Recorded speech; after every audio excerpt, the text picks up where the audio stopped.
So Bogey Dope. Bogey Dope is a brevity term. And as you know, in the military, we have terminology that we use that has some type of official meaning. This one's kind of funny, though, because it sounds cool and it sounds funny. Bogey Dope actually it refers to some very specific things. And so when we need information, dope means actually data. And then bogey, if you've seen in the movies, obviously in Top Gun, it's like we don't know if that's an enemy or it could be also an unknown type of aircraft.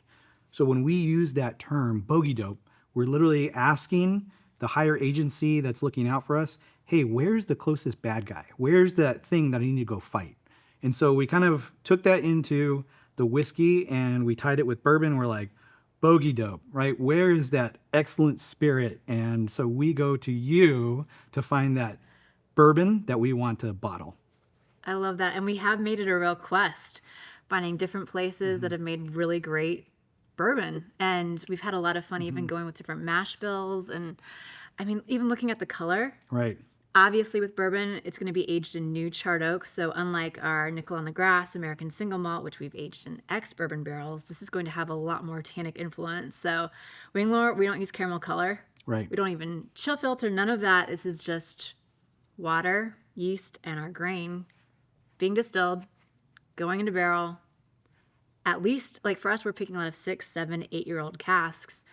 I love that. We wanted to be an independent bottler, right? So as an independent bottler, we can pick the best spirit for that batching or that bottling that we want to do. And so it's kind of nice to be able to go out and seek those barrels like we did, right? Go to different places, try it out and say, does this match the flavor profile that we want to have? Exactly. We had some fun drilling into some casks out in farms. We had a lot of adventuring. Shall we nose it? Do our flyby? You get that new oak right off the bat. Which, with the bourbon for me and all the bourbon guys that I know, that's what they want, that first, right? That first aromatic that comes out. There is the sweet corn coming through on the nose for me too, but lurking under it is the wood influence, which I like that balance being struck. And already I'm picking up a little whiff of the rye spice coming in. Right, and that was kind of my thing, why we wanted to do the 3 grain, right? Just that rye spice piece of it, to me, goes good in cocktails. Yes. But it also just stands alone really well. I agree. And then you have the malt, which, of course, Nickel on the Grass is 100% malted barley. We love that grain. But here, even at just, a smaller percentage, it does so much for that malty character coming through and being that core. And again, what's great about these 2 expressions in bourbon, it's so American, right? Yes. It's just so American. It's in our heritage. So I think it has a special place in all whiskey drinkers' hearts because that's what they think, bourbon, right? Even if they're talking about something else. Absolutely. Ready to taste? Fights on.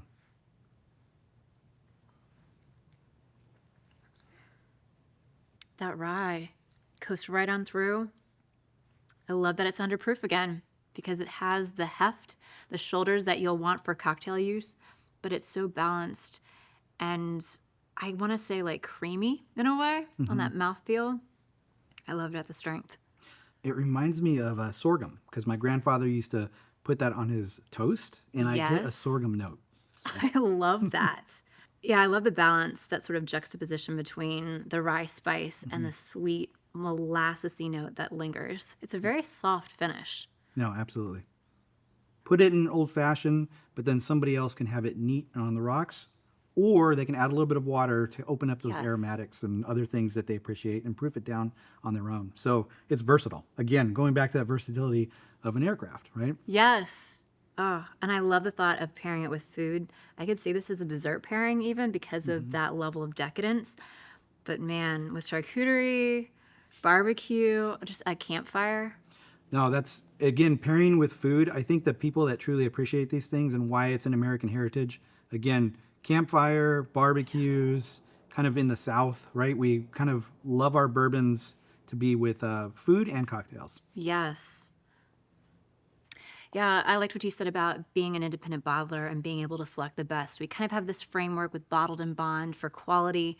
We know 4-year minimum, but for us, again, 6, 7, 8 years has been what we're going for. No, absolutely. And I take this back to squadron life. When you're a new pilot, you're like that new make, right? Coming right out of the still, and all that precision goes into what are we going to put you in. So for bourbon, we're putting it in that new oak barrel, right? So you age and you have that you're under instruction during that time.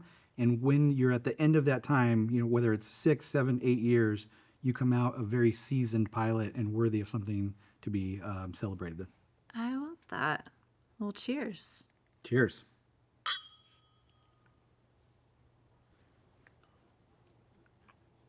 So, Matt, I told you about Bogey Dope. Can you tell me what bottle and bond is and what it means to you as a blender? Yeah, the Bottled and Bond Act came about in 1897. And back in the Wild Wild West days of whiskey, people were doing a lot of adding to whiskey to make it look darker or just beef up the volumes.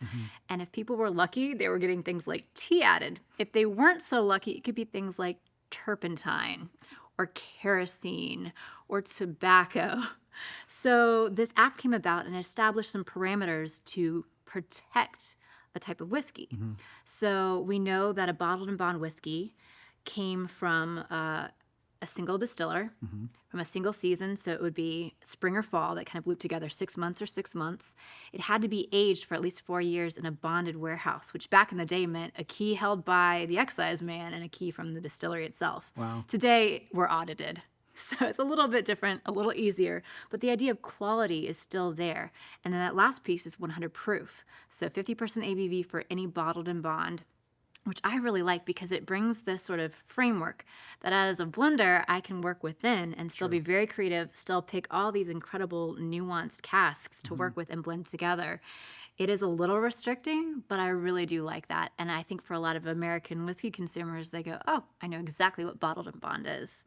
Yeah, that is really cool. And I think one of the things I have a hard time explaining to people about bourbon, I always forget the charred piece. Yes. So can you explain New that charred part? oak. Yeah. So bourbon is one of my favorite raindrops under the whiskey umbrella. And so we know bourbon has to be made in the United States. It needs to have a mash bill of 51% corn or more, aged in new charred oak vessels no greater than 600 liters. There are other styles of whiskey that can be ascribed to it, like bottled and bond or straight, that have their own extra meanings. But bourbon didn't always have to age in new charred oak. That was something that happened after World War II. The U.S. government was lobbied by the Coopers Guild. And they said, the world has moved on. People have stainless steel and glass and plastics. Nobody wants this old common container of a barrel that they were filling with things like rusty nails and having to clean by charring it to reuse it. Right. So originally, a lot of American whiskey was clear. But after spending time in those containers being shipped down the Mississippi, it would take on this color and be a little more balanced, a little more integrated. So that char of the barrel is really about creating a charcoal filter, like a carbon filter. Right. You could use it to purify water that way. And so that's why we have that. A lot of the bourbon barrels I've been getting have a level 4 alligator char. You can pick your different level, which is kind of fun. But really the color comes from time deeper into the cask, into toast and the red layer. It reminds me of the afterburners of an aircraft. Ooh. Because you have that circular piece and you have the flame coming out. So there's always kind of just a little tie in there.